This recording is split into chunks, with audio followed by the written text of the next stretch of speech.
Nobody wants a nuke in their backyard. But America's nuclear missiles have to go somewhere. So the military keeps many of them here, basically the middle of nowhere, scattered across nearly 10,000 square miles of remote ranch lands and wind farms in Wyoming, Colorado, and Nebraska. The missiles are underground. Each launch facility occupies just a small, fenced-in patch of land, not much bigger than a soccer field. You'd barely notice if you drove past one, unless somebody pointed it out to you. But someone will definitely let you know if you've wandered too close. That patch of land is some of the most heavily guarded real estate in the world. About 2 hours from the nearest Air Force base, this unassuming, isolated outpost is the base of operations for the Air Force's Solitary Sentinels.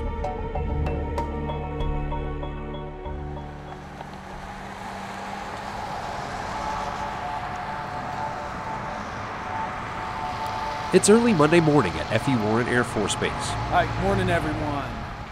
First thing, start off today, we've got a few blocks of instruction. These Security Forces airmen are going through a pre-deployment briefing. But they're not headed on a 6-month trip to Afghanistan. They're going to spend the next 3 days out in the missile field. 3 days a week, every week, away from family, friends, and the outside world. That kind of constant detachment can lead to distraction, so they come here to get everyone's mind focused on the mission at hand. Control your radio volume. Right before they go out to the field, we try and place an emphasis on launch facility, recapture recovery, joint operations, how we can work with other agencies on base. Senior Airman Jacob Peterson, Senior Airman Kendra Walker, and Airman First Class Thomas Hunick will form a team that will be guarding one of the 15 missile alert facilities out in the field. Each facility has control of 10 nuclear-armed Minuteman missiles, and these cops are the ones who protect them. They take this training seriously. They're the first in the fight and the last ones to leave. As the first responders, if they don't know what they're doing, everything else will just collapse as they follow up. Just their presence alone can be a deterrent to any threats. The night before heading out to the field, Senior Airman Jacob Peterson is at home, packing his things and enjoying a little playtime with his daughter. Jacob and his wife Nancy have learned how to cope with his constant trips to the missile fields, even with a small child at home and another one on the way. We're really used to it now. At the beginning, when I first started, it was rough to get into the routine. It's a different kind of life, it really is. But it's nice not to miss a large amount of time. And just, I'm gone for a couple days and then I come back. So whatever I miss, I'm gonna be able to see it when I come back. So it's not too much. When she came, it was the routine changed, of course, but other than that, I mean, once this one comes, it'll be another change, but I mean, we'll get used to it, we'll adapt. I mean, that's just how it is. Being away from his family so much is still tough, but for Jacob, having the support of his loved ones makes all the difference. That's red. I guess a lot of my family, my friends think it's kind of cool that we're out there and we protect the nation's #1 resource. That thing that everyone is scared of. It's that reason that no one messes with the United States, and we're out there protecting it. So they respect that. It's a pretty big deal, I think. I really do.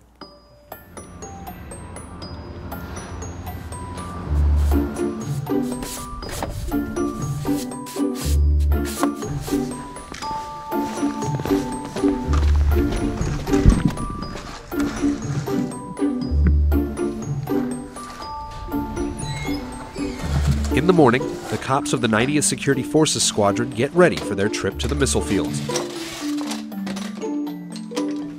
That includes picking up all the weapons, ammo, and gear they'll take with them.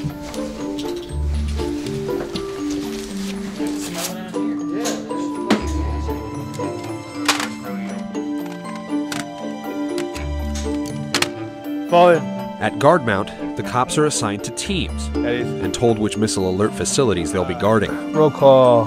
Julie Days, Walker, Peterson, Hunick.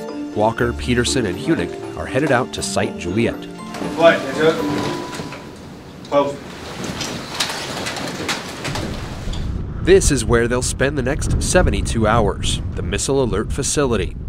One of their main jobs will be protecting these guys. These are the missileers, sitting some 75 feet below ground in a nuclear bomb-proof bunker.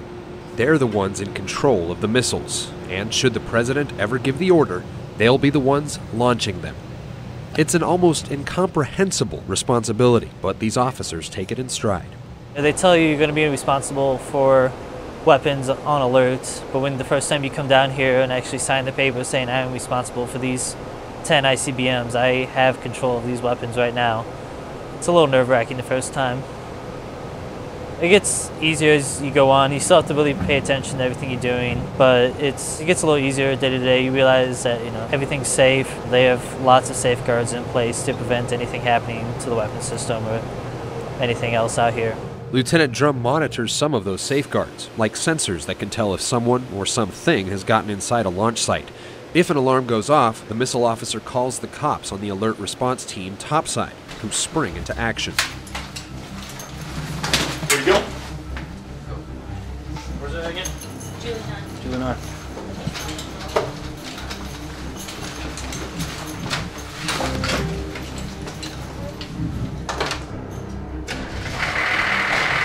Alright, I'll get on the board.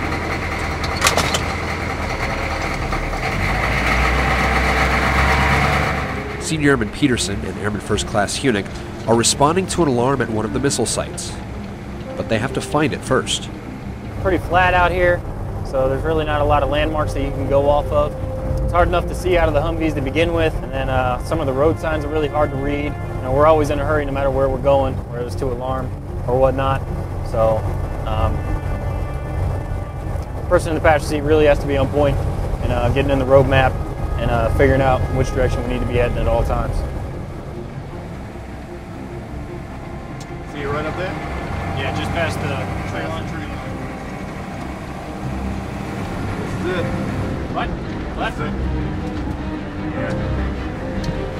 Should be 2.5 miles down. That's great. The team doesn't know exactly what is causing the alarm. It could be a team of foreign commandos, or just a jackrabbit.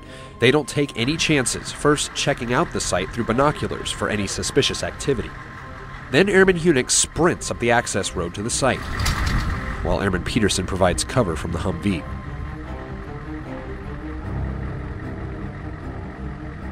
Hunick then secures the exterior of the site before signaling his partner to advance.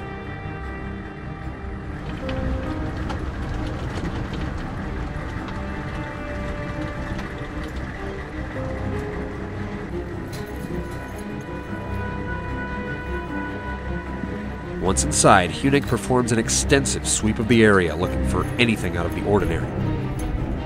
Peterson continues to watch over his partner. They leave nothing to chance. Once we go on site, the member is going to pretty much inspect every inch of the top side per his checklist. Once he conducts his sweep, whether or not he finds anything at all, I have to go on and reaccomplish the same thing he just did, just to double check. All secure, huh? Okay, let him know I'm going on. Sounds good. Airman Peterson and Airman Hunick aren't the only ones securing the site. Back at the control center, Senior Airman Kendra Walker maintains constant communication with the response team while keeping an eye on them and their surroundings via remote security cameras. If we have an alarm kickoff, I can pull up the history, I can see what was on site, I can follow them around. It has a pan tilt zoom, so it follows it, it actually tracks its movements. Requesting entry into Julie 6 for a 14-day LF check. That's a good trip, stand by please. So it's useful. It helps you know what's actually going on, and it helps you watch your 12 team and make sure no one is trying to get up behind them or something. If Airman Walker does see a threat, she can radio back to base for heavily armed reinforcements who will arrive by helicopter within minutes.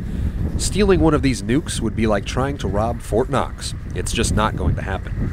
But because these are nuclear weapons, extremely improbable scenarios are treated like imminent threats. Good to go. Yeah. You got to keep your edge. One thing about the missile field is chances are you're never going to encounter a hostile out here, but you can't lose that edge because it's such an important job that if there ever was to be anyone here, that you got to be on the top of your game. As long as we're pessimistic, the world's safe. If we're wrong every time, it's good. Because we got to expect people out here. If we're not, no one else is. That's pretty much what we're trained for, is just to be ready for anything. Going to alarm could be wildlife, but they're as well could be people on site protesting. I mean, you never know. Someone might be there beating on the launcher with a sledgehammer. It's happened. So you got to clear your head and just be on your game all the time, pretty much. After they've completed their checklists and secured the site, the team must wait for the missile officers back in the capsule to reset all the alarms. Once they've been given the go-ahead, the team can head back to the missile alert facility.